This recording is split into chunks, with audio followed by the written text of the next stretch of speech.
Hello, everyone. This is Shannan Vance-Ocampo, and I use she and her pronouns. And I serve as the general presbyter for the Presbytery of Southern New England. And this is Connecting Our Conversations, which is our podcast space for conversations that push the edges of our faith and help us to deepen discipleship. The Presbytery of Southern New England is a regional governing body in the Presbyterian Church, USA. Today, as we're a few shows into our spring season for the Presbytery, we're talking to a special guest, Dr. Heidi DeBlock, who is here to talk with us about one of the best things that's been happening over the last few weeks in our country, in my opinion, the Artemis 2 space flights to the moon and back. I was pretty glued to YouTube, NASA, watching it. Even though I, like many of you, am a Gen Xer, so I get really worried and anxious whenever there's some sort of a launch of people into space. But it has been absolutely amazing to watch this historic launch and to see the astronauts come back from their trip around the moon and to see all of the images they have been sharing with us, and also to watch their successful splashdown last Friday in the Pacific Ocean. Heidi's husband, Scott, is a pastor in the Presbyterian Church USA, and my colleague, he's the resource presbyter of our partner presbytery, the Presbytery of Northern New England. And Scott and I also worked together in my last call when I served in Albany Presbytery. And that's how I got to meet his fabulous wife, Heidi. And I like to tease Scott that while I do like working with him, his wife Heidi is absolutely much cooler. And that is because Heidi works with NASA and knows all about outer space. So that's sort of a level that's completely different than what we do in ministry. Heidi is a visiting research scientist with NASA. She's been working with the Johnson Space Center's Cardiovascular Laboratory since 1990. She's examined astronauts, studied onboard data to determine the effect of weightlessness on the body, and her research has taken her to the Kennedy Space Center and to the Dryden Space Flight Research Center to attend a couple of shuttle launches. And so I thought that with everything that's been going on the last few weeks, related to outer space, related to the moon, related to these fabulous astronauts, that it would be so interesting for us to invite someone in our larger Presbyterian ecosystem to talk to us about these things. And so I asked Heidi if she would be willing to join us for a podcast episode. So welcome, Heidi. And we're so glad to have you, and welcome to the podcast. Thank you very much. Yeah, yeah. So I know I've said a lot about you already, Heidi, but please fill in whatever details I have not. Introduce yourself in whatever way makes good sense for you. I'm sure I left off a bunch of important information. I was trying to make sure I got everything exactly right while I was reading out some of the things you've done there. So, Yeah, good job.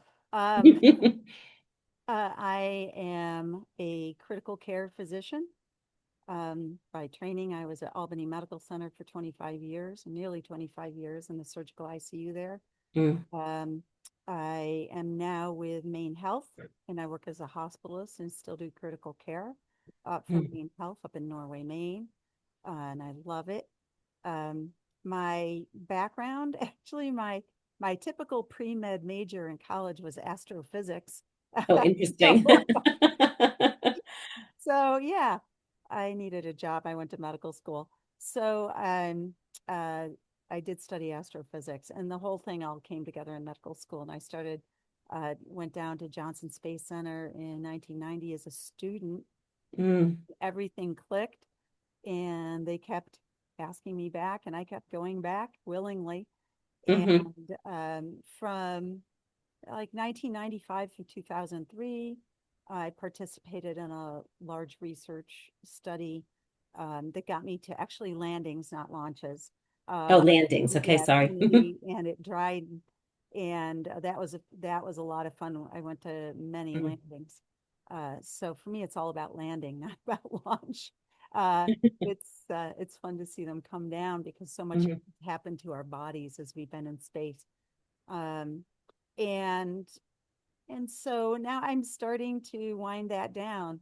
I think the last time when I go down into the catch-up meetings every year for the Human Research Project, But the last time I was working in the lab, when they said, "Oh, can you help us, put all of this data, yeah, into the archives?" And I realized it was my own data. They were archiving I you. think I've been here a while. Yeah, yeah. And so, it's so interesting because when we've talked about this before, not, on a podcast, of course, but you've had this whole career in a medical practice and in doing critical care medicine in the hospital setting, but you've had this, I guess, essentially a consulting side on with NASA. Is that a good way to sort of put it, or the two have come together? The two have come together Hmm. nicely. Um, and it just happened. And it's sort of interesting because of the way our physiology changes, a Hmm. lot of that can be mimicked by and that's how we do the research on Earth, is to put people to bed. We put them Oh, at bed rest. And that's my patients in the intensive care unit. And oh, having some of the same physiologic changes hmm, as the astronauts are. And so it's just sort of interesting how it all comes together. You could always tell who my patients were because I always had my patients with their heads up so that they could have gravity and not yeah. undergo a lot of those physiologic changes, Hmm. and learned a lot from it. But the other cool part is that we glean so much technology in science from NASA, that like our monitoring systems in the intensive care unit were invented because we went to the moon and we want Mm, to monitor the astronauts. There was all sorts of fun stuff that I work with every day that's a result of NASA and having to right. create it. Mm.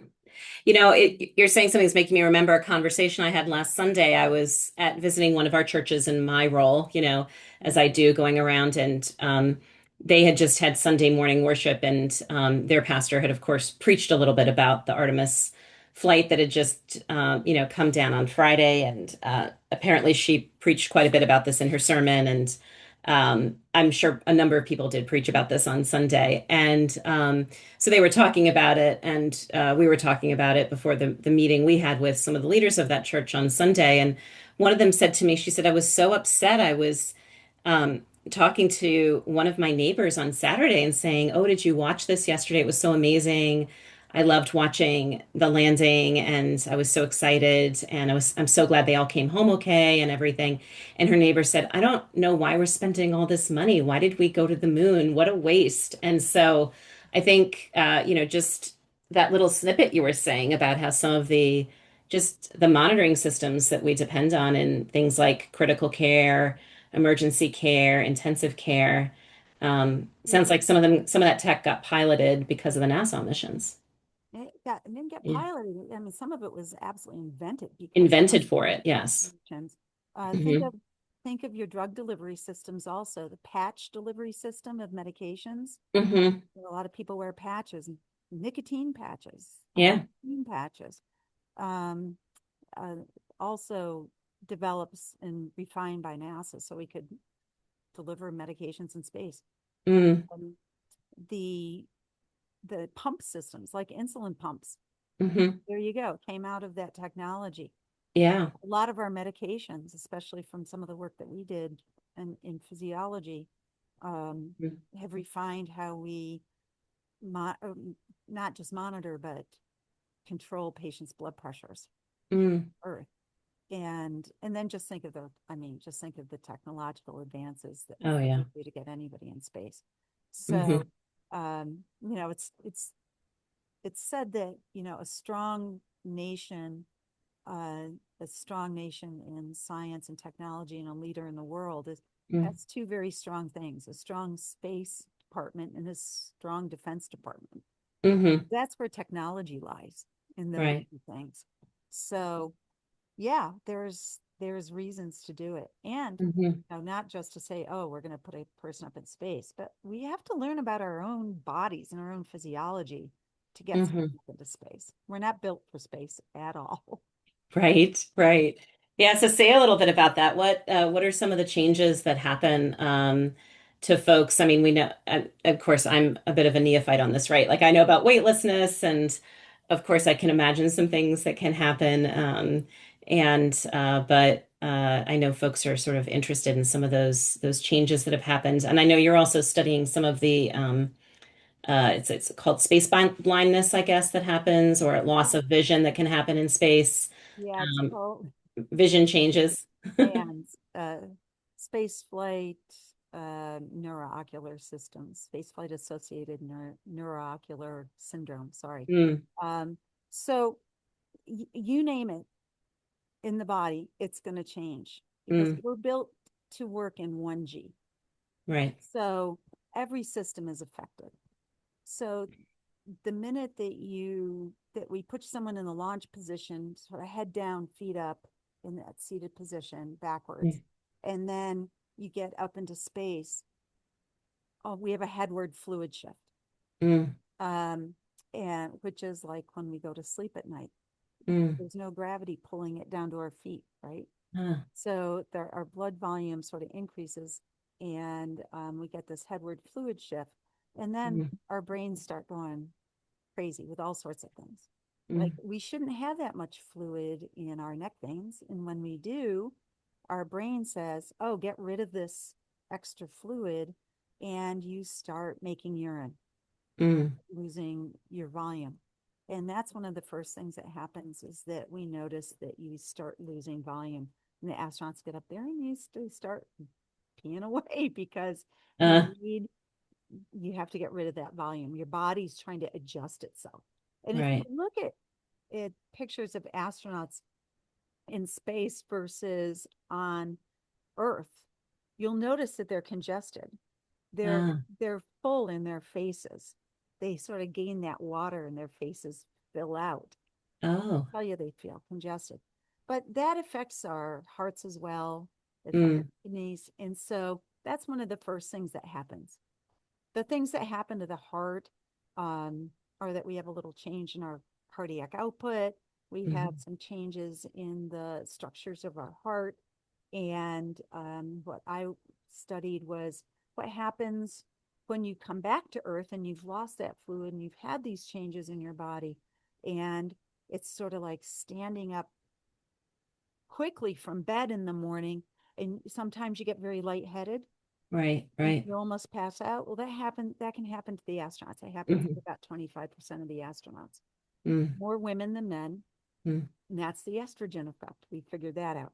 But right. the but so that happens. So we have to say, you know, how are we going to be able to get to Mars and be able to function, right? How are we going to be able to change our physiology has been changed, Hmm. kind of gravity, back to gravity.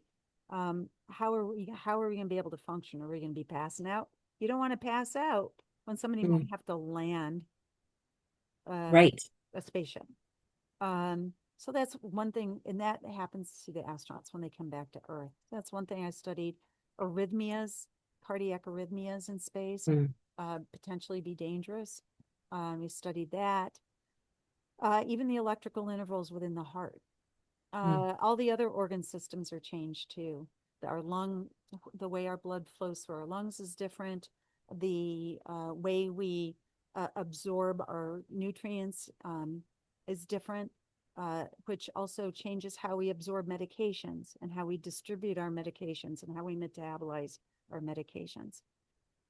We can leach calcium from our bones up in space, even if mm, people are exercising. We're not doing weight bearing exercise. right. So, so we're leaching calcium out. Calcium is excreted through our kidneys. Mm. And the last thing you're going to want to be doing when you go to Mars is having a kidney stone along the way. Having had one of those, Not a absolutely good not. thing. Exactly. That's Yeah, no fun. yeah. Um, so, so it's bigger than that, but Hmm. it's along the way. And so now we're figuring out this spaceflight associated neurocular syndrome. A lot of Hmm. people are working on it. Um, And that is that some of the astronauts are coming back from long duration orbit with vision problems. They go up with 20/20 and they come back with, 2200. And Mm, um, and some of them are horribly affected, and it may take has taken some years to correct, and mm, possibly not even correct. There's went with no glasses and now they're back with glasses. So mm, what is going on either in the brain and increasing our intracranial pressure affecting the eye, or what is going on in the eye itself? And we're doing ultrasounds of the orbit itself, the mhm, eye, and looking at the back of the eye and how these little folds are changing and how the nerves uh, mm, sort of can potentially swell up. There's a lot of stuff going on. There's a lot of theories, but there's some really, really interesting physiology being figured out about the eye. And I think in mm. the long run, that's really going to help patients here on Earth too with any ocular problems, because we're figuring so many things out.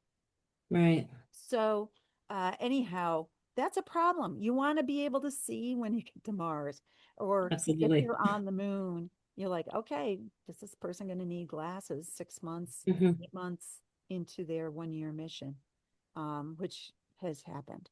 Mm, So, everything is affected. yeah. We're we're born in 1G. We're Right. made for 1G. We're not made for microgravity. So by putting our bodies up there and essentially them breaking, Mm, we can see them restructure themselves when we come back to Earth. And it's like de-engineering a machine, right? right. That's how you figure it out. And that's Yeah. exactly what we're doing to figure out how our bodies work. Yeah. I'm also hearing a lot of, sacrifice in all of that for the astronauts themselves, right?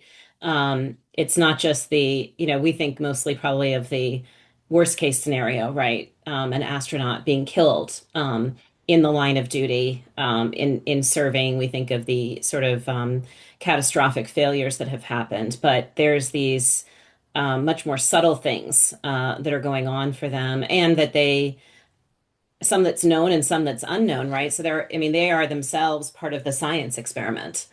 Uh, Absolutely. yeah, So what and they know that. You of course. Yeah. right. You sign up for a potentially fatal mission. You know Hmm. what's going to happen.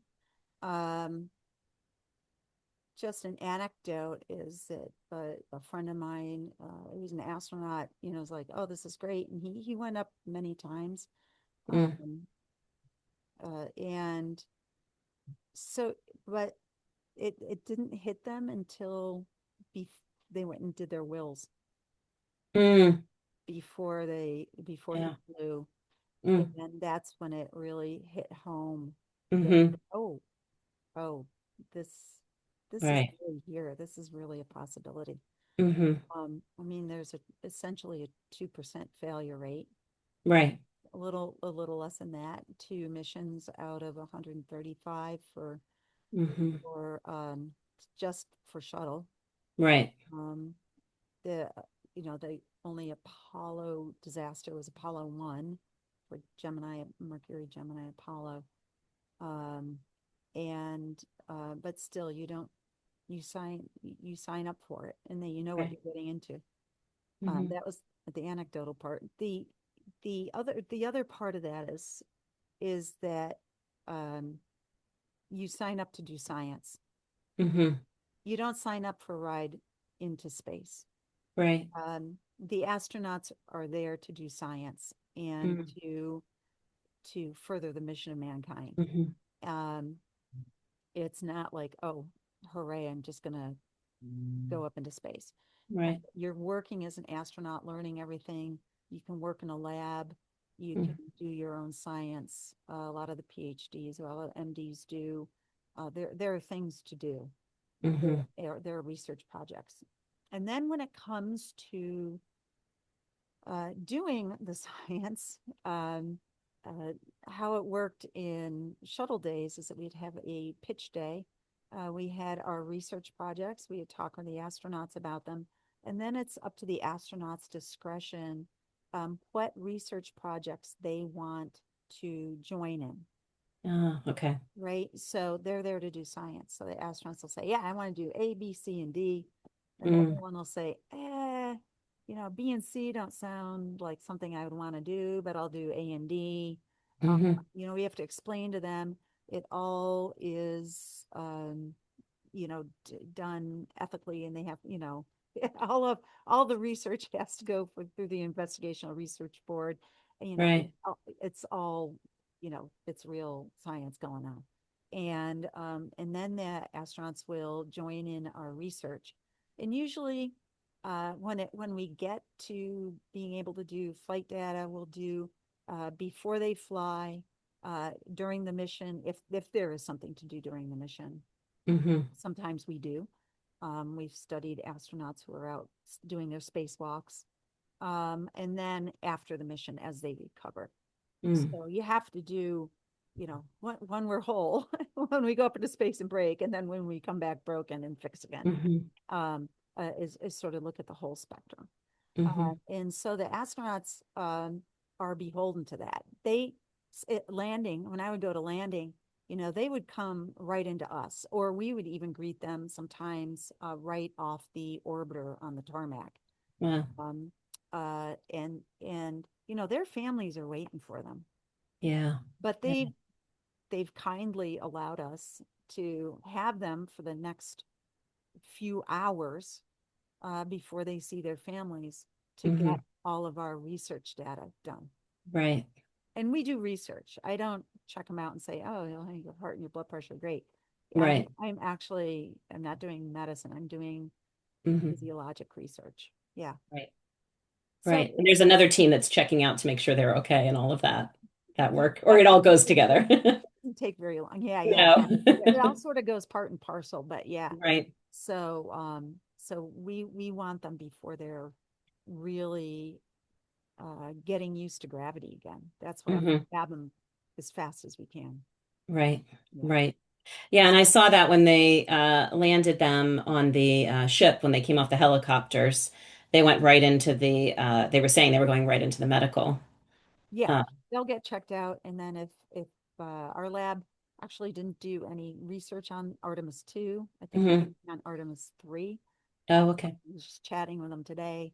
Um, that yeah, you grab and go because you need that research. I don't know how much what who's hmm doing what with that crew, but Yeah, it's tough. And they're there, and that's why they're there. right, right. Yeah, it's Flying space amazing is fun. research. Yeah, I mean it's really amazing research and it's amazing to, to continue that process of learning, from them and also having that affect what we do here, right? And I just think about my own, personal history. I have had family members who've had illnesses and even had a repeat illness, but the difference in the medical care over, 2.5 decades is so starkly different, right? Because of the advances in medicine, we all sort of understand that, and this is one of the pieces of that puzzle for all of us, as well as getting ready for not just current research and medicine now, but getting ready for being able to be successful in the future and future launches for NASA and future flights. Right. And that's part of our research, is hmm that you're always sort of looking a mission ahead. You we we looked at, we had the Apollo, and then we had our first, orbiting, you know, orbiter up in hmm space, in the 70s, and that gave us a little bit of long duration, and then the Mir was up, and then we got shuttle going. uh, hmm it- and those are all gathering data for the next sets of missions. Shuttle missions, we were gathering data and trying to figure out if things were safe so that we could build the International Space Station, Right. right? We had to figure out, is this safe to do these long duration extravehicular activities, spacewalks? Um, hmm And, are the EVAs going to be safe? Are we going to be able to put somebody out there for 8 hours? Is what's the body going through? Mm. What's the technology that we need? And then getting the pieces built and getting that all built. And the shuttle was short duration mission. That was 21 days or less. The long Right. shuttle mission being around 21 days. And now we're in studying long duration because Mm. things change. Our bodies are definitely different between short duration and long duration orbit. And Right. now in our long duration orbits, we're saying, okay, is it less than 180 days or 100 and I don't know, is it 120 or something like that? And then 200 days essentially, and then greater. Mhm. So you're sort of dividing that up into, are you there for 3 months, 6 months, a year? Right. And looking at those astronauts. Um, and so that the the data that we get there and learn about ourselves and the technologies and all will that's what we'll use in getting someone on the moon as and a moon base, Mm. or to Mars, which is going to be 6 months duration to get there. Probably right now it's about 6 to 8 months, but by the time it happens, the propulsion systems will be better. Hopefully 4 to 6 months. Right. And then because of the way the planets rotate around the sun, the length of our year versus the length of Mars year, it's going to take, you're going to, once you get to Mars, you're there for about 18 months Wow. before you Wow. can launch back. Yeah. So it's not Mm. like, hey, Mars, how you doing? I'm here for a Right. week and a half. Right. And I just spent 4 months getting here, 6 months getting here. Mm. It's like, oh, I just spent 6 months getting here. I Right. can stick around for a I'm while. gonna stick around for a while. Return on my investment, right? Yeah. And so we have to Mm. figure out where are you going to live on Mars, right? Hmm. There's a lot of lava tubes. We're probably going to live under the surface of the planet, which Mm. will provide safe housing, but it will also provide protection from, um, uh, solar radiation. Hmm. And so these are the things you got to think about. How are Right. you going to get enough food there? How can you do all of this? Hmm. Hydroponics. We figured Right. What out can they that grow? one for Right. NASA, right? Because Right. how are we going to grow stuff when you don't have soil? Hmm. Hmm. That was another thing to come out and get honed up by NASA was hydroponic gardening. Hmm. So it's, you got to, it's sort of interesting, these inventions that you have to come up with.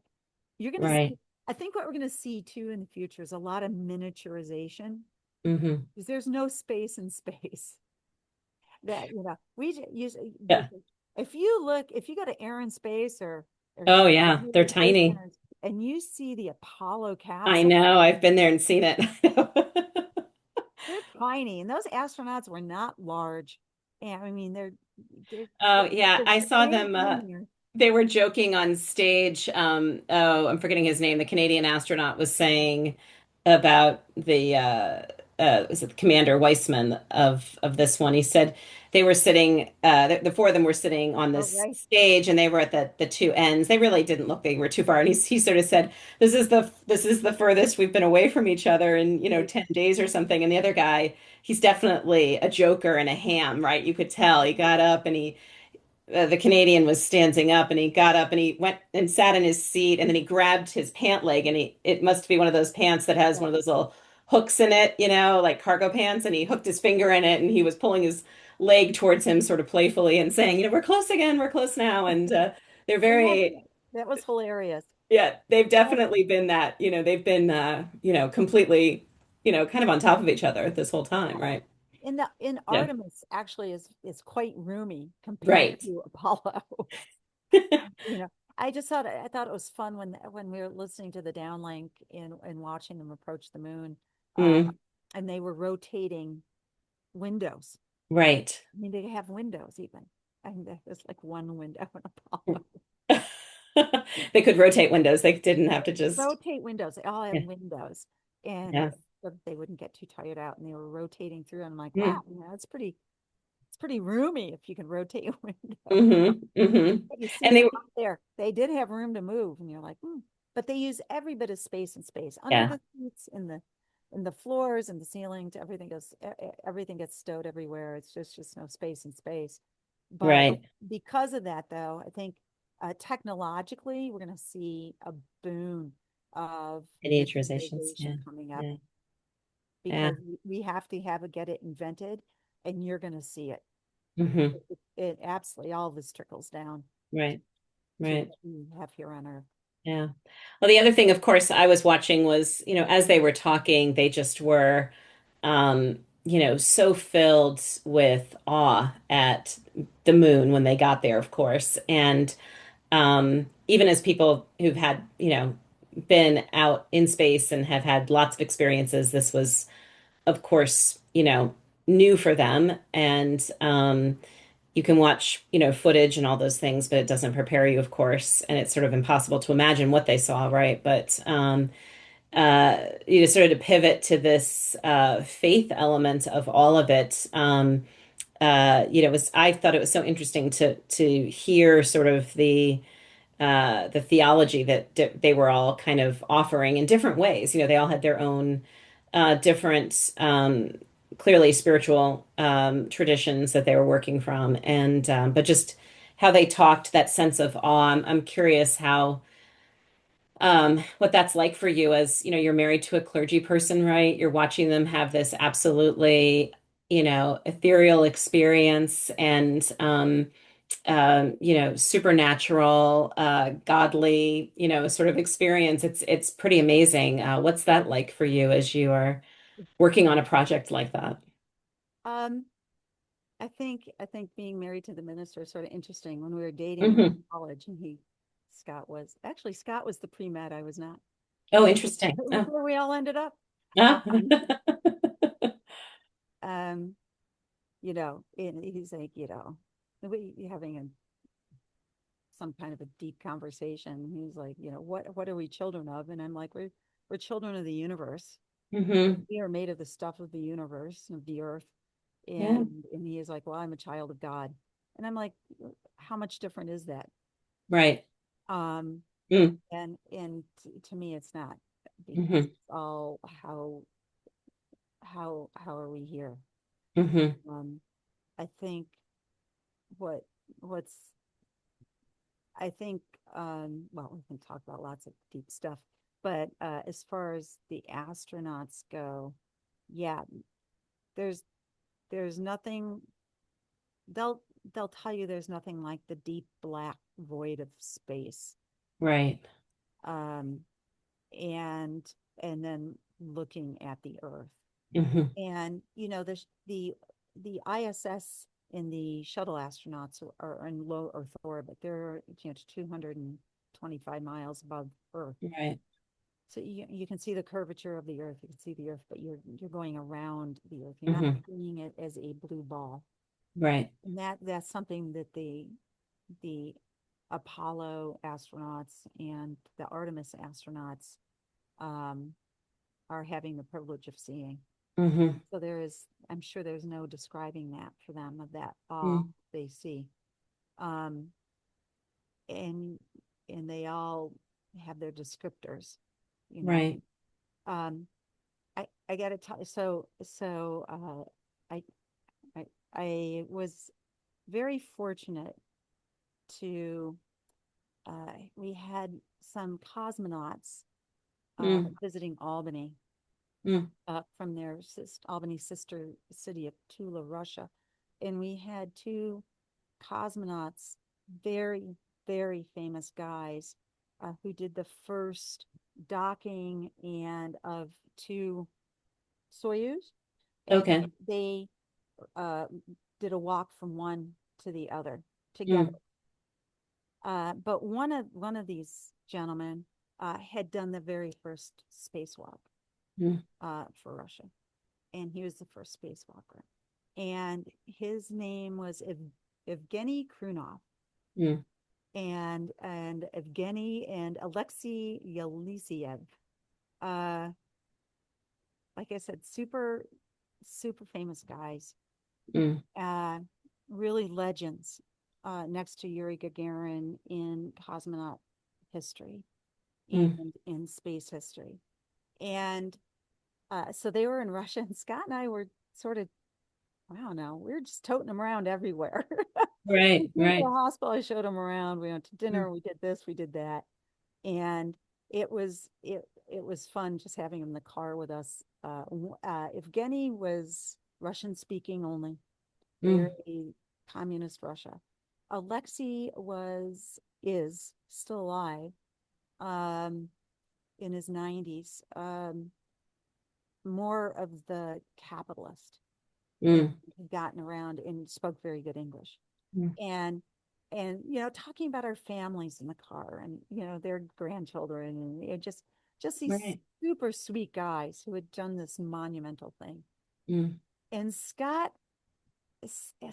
asked them, "Did you see God?" mm.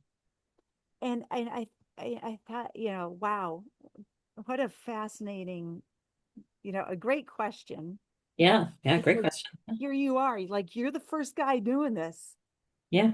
First of all, you got to be paying attention to what's going on. Right, right, right. Yeah, You got what's to hope that happening? this is working and Yeah. that this technology is top Yeah. notch. Yeah. And you got to be focused, and you're talking back to earth and everything. But Mm, you have to have that moment of wow, like what is this around me, mm, and looking down on the earth, and and in it, and Evgeny, yeah, he sort of pounded his heart after it was translated to him, and mm, he mm, was like, yeah, there is something there. mm, And and and he got very a little choked up about it. mm, He asked him, and mm, and that was neat. That mm, was really a sort of a special moment between the mhm, them. I think that for as crusty as he was, mhm. crusty communist Yeah, yeah, who yeah. spoke only Russian, and just having his moment Mm, of humanity and awe, mhm, mhm, and just breaking down about it was mm, really, he was still touched. This mm. was probably, oh, this is probably in the late 90s, early 2000s, um, that Wow. that this happened. And they did this in 19, I'm gonna look it up real quick. 1969 is when the Wow. two of them did it. Right. Evgeny first went up, um, and I think he did his in 66.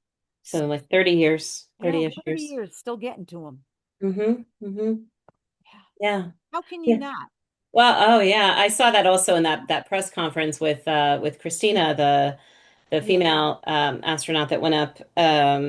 She was talking about the blue dot and the vastness of the darkness, the blackness of space around the blue dot, and how she did she got choked up right on stage and as during the press conference and took a minute to kind of gather herself and talk about that and um it's it I can only imagine because sort of the feeling we get watching it right is just a real sense of oneness of at least that I get. I don't know if other people feel this way, but sort of this oneness of humanity while you're considering or trying to consider what they're looking at and uh just imagining what's going on during this. We're having a war in Iran and talking about, blowing up whole civilizations during this. And they're up in space seeing this oneness. That was one of the things that was really bothering me personally while they were up there. I was thinking, oh my gosh,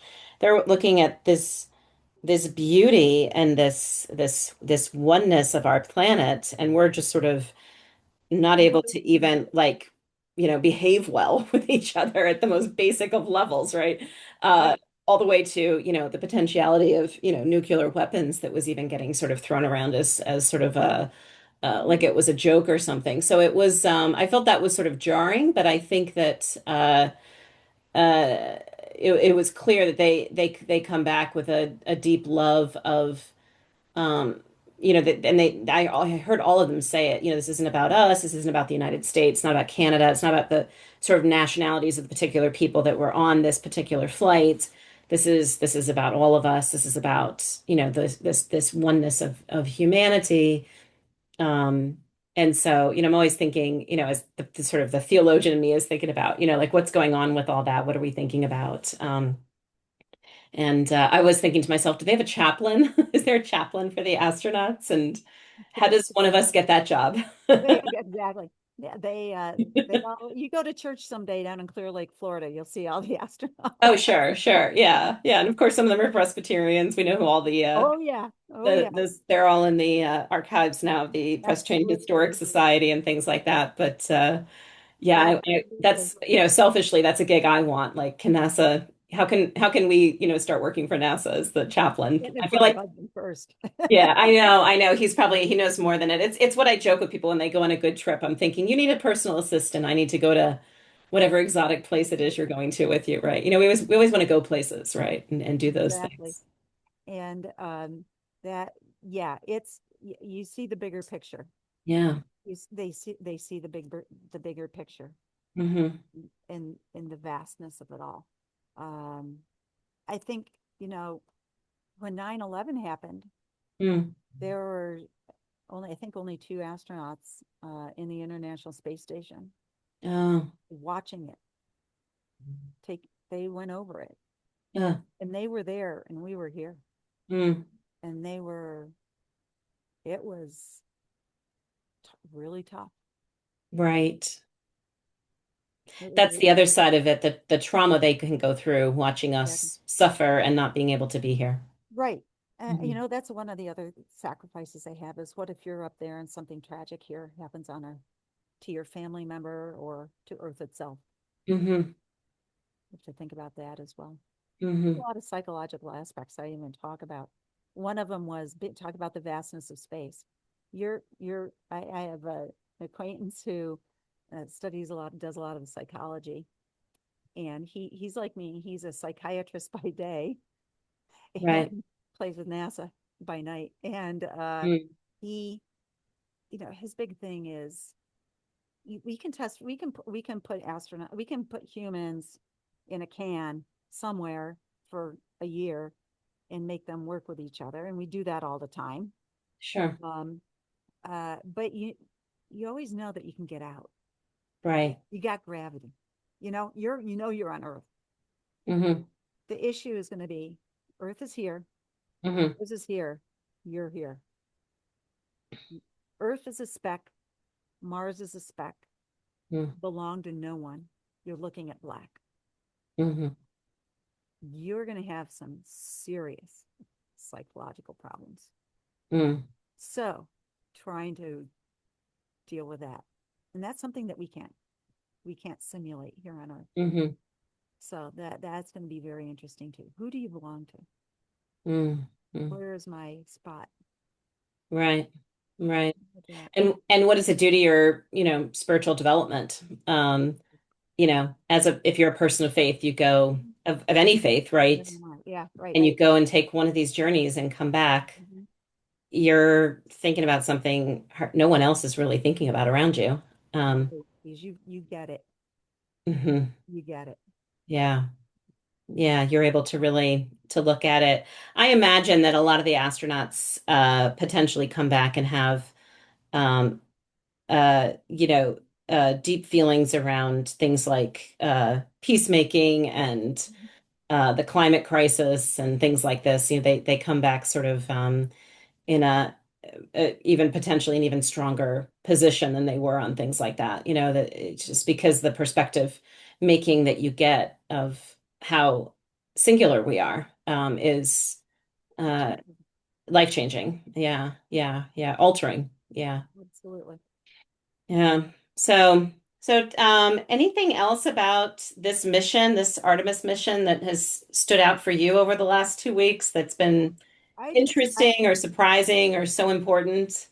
Um, I so important just because, we're back to the moon. Uh yeah. I think I think it's sort of interesting for me, it's sort of the technology, the mind-blowing technology for me was I'm old enough to know Apollo and to see a beautiful Saturn V style rocket, Right. but with the boosters of shuttle. Right. And so for me, it was like looking at this beautiful admixture of technologies Hmm. together. And that blew my mind. I'm like, okay, I'm sort of watching a shuttle take off, and the solid rocket boosters came off, and we got the liquid Yeah. rocket booster, and da da da da da. Uh, but that's a rocket. Like Yeah. it's not an orbiter. Right. And for me, that was like a little. I gotta get my head totally squared onto that one, and Yeah. then watching it land just like Apollo. Right. Um, and the ISS got pictures of it landing. I don't know if you've seen Oh, that. I haven't seen The that. ISS has pictures of it burning through the atmosphere. Oh, Oh, yeah, yeah, yeah. So, I mean, just spectacular. they must So, be. no, I just, I, I, it was great. Yeah. It just, no, I think everything about it was elating. Yeah. Yeah. No, I know I was one of the many people that was texting you at launch Oh and, my and God, my during phone. splashdown. I know your phone was blowing up and people like me who are my Oh, age, who are Gen Xers were anxiety texting you saying, "Oh my God, I can barely watch. I'm watching like this, like through my really fingers because I'm so interesting. stressed out." And It was really interesting because there were some very anxious people, yeah. not as anxious as you, texting me. Fair amount. I did have to tell Shannon they're alive. They're alive. They're They're fine. known. NASA is always about hurry up and wait, and Right, we right. we Yeah. knew it was going to take a couple of hours to get them. I was out to dinner with friends. We had our smartphones sitting on the table just streaming, and the waitress was coming back and forth, checking on we were ordering, getting drinks, and we were getting appetizers, it was sort of all going on. And she would look at our phones and come back and. And then she'd go check on some other tables and she'd say, "Oh, Yeah, the table over there, they've got their phones on." So I think like half the restaurant had their phones going, during good dinner. for them. Good for Yeah, them. yeah. One time you can have your phone on at the table was that night. Right. Yeah. Well, we just had, sitting there and while we were eating and just sort of looking over to see, how far along were we because it was going on for a while, right? Yeah. But it really was beautiful to watch and I am showing my age here, right? Like I wasn't around for the Apollos, so I don't have a Yeah. sense of that really, other than, watching footage or movies, really watching movies and which is sensationalized, I know. And so really what I've watched has been shuttle flights and the space station has become sort of the regular thing that's always going on. You barely think about it anymore. So Right. And the space station was initially supposed to decommission in 24. right. And so now they're saying 30, but Hmm. they're trying to figure out, okay, somebody gonna take it over? Are we gonna take it apart and just, you know, Right. let it burn up and reentry? Uh, Mm, there's there's thoughts and ideas, but right. that'll be interesting. But Yeah. that's long in the tooth. Right. Yes. There's a Yeah. lot of duct tape up there. I'm sure there is. And that's always interesting too. When I That's always when shuttle missions would, empty out, mm, they'd empty the stuff into our lab and bring everything into where our quarters were. mm. After the astronauts came in, they brought all their gear in and everything. There'd always be a little box of duct tape that was full when they went up. There were many rolls gone when they came. Right. Right. Well, that's an old technology from here that's had so many uses of so many Yes, types. I heard this is great. A woman speaking once about uh, Apollo 13, and Mm, everybody's like, "Oh, wasn't that movie wonderful? About how smart people can be and they can come together in time of crisis and make this happen, and failure is not an option." mm. And she said, "What I learned from that was the power of duct tape." Yes, you got to hold on to it. Yeah, the last time I flew over the Caribbean a year ago, coming back from Colombia, um, most of the flights over the Caribbean, and I was sitting near a wing and I looked out and there was a lot of duct tape on that wing of that plane. And yeah, I was a little like, oh, and then I thought to myself, well, I did like remember some space stuff, and I was like, well, they wouldn't have put the plane up probably if they didn't think we were gonna get home and stuff. But I haven't. I was actually a little surprised. I've not seen that much duct tape on a wing. That was also, I think, the last time Yeah. we're gonna fly that particular airline. But we're always swapping airlines, going back and forth to Colombia. But anyway, I was a little shocked and a little. I was like, oh, I'll just talk myself into feeling good about this until we're Helpful stuff. until we land at JFK, 5 o'clock or something. So I appreciate you being on, Heidi, and just sort of sharing some of your story because, there's just a million aspects to all of these things that go on. And I say it a lot to people, but one of my favorite passages in scripture is, that the Corinthians passage about being the body of Christ, right? And one person is the hand and the other is the foot, and not everybody, it goes through all these different things, and not everyone has the same function, right? And I've always thought of that passage of, we all have different gifts and different intelligences that we've been offered and giftedness that we bring together for the whole, right? And uh, but I think, you think about a space flight, all of the different giftedness that comes into that from so many different places, but then also how it works in different ways. And that idea that wisdom is one of the gifts we get from God, but it's also a gift to be used, in a way that is, for the building and the healing of the creation, right? Ultimately. And so this is a piece of that larger puzzle. So I'm glad you're able to share some of your stories with us and some information about some of this. And I hope I'll get to see the next step. It's 28, right? Is when the next Artemis will go. That's the plan? 28? Something Yeah, like that. 728. Yeah. Hmm. Who knows? Yeah. They See what all happens. exactly. See what happens with all of it. Yeah. Well, the last question for you is, I usually ask people this at the end of the podcast, right? Is what's one thing that is just absolutely giving you so much hope in the work that you do related to this work with NASA, and what's something that makes you, a little outraged, kind of makes you crazy, is such a challenge with what you're dealing with when you think about some of these really big questions and big pieces. Oh, I think definitely the hope is the science that we're doing, and Hmm. that we, like you just talked about, you're trying to advance the body, and for that is humanity, and trying to learn and expand our technology and our knowledge of ourselves, Mm. and and this is humanity coming together to try to put someone in space. It doesn't Mm. happen with a few people. It happens with tens of thousands of people, and Yeah. through these many years, and all coming together and giving of themselves, and in the technology that we've gleaned from this, and the Mm. knowledge has really helped humanity, Mm. and that gives me hope that we're still learning and figuring out these really fascinating things. Mm.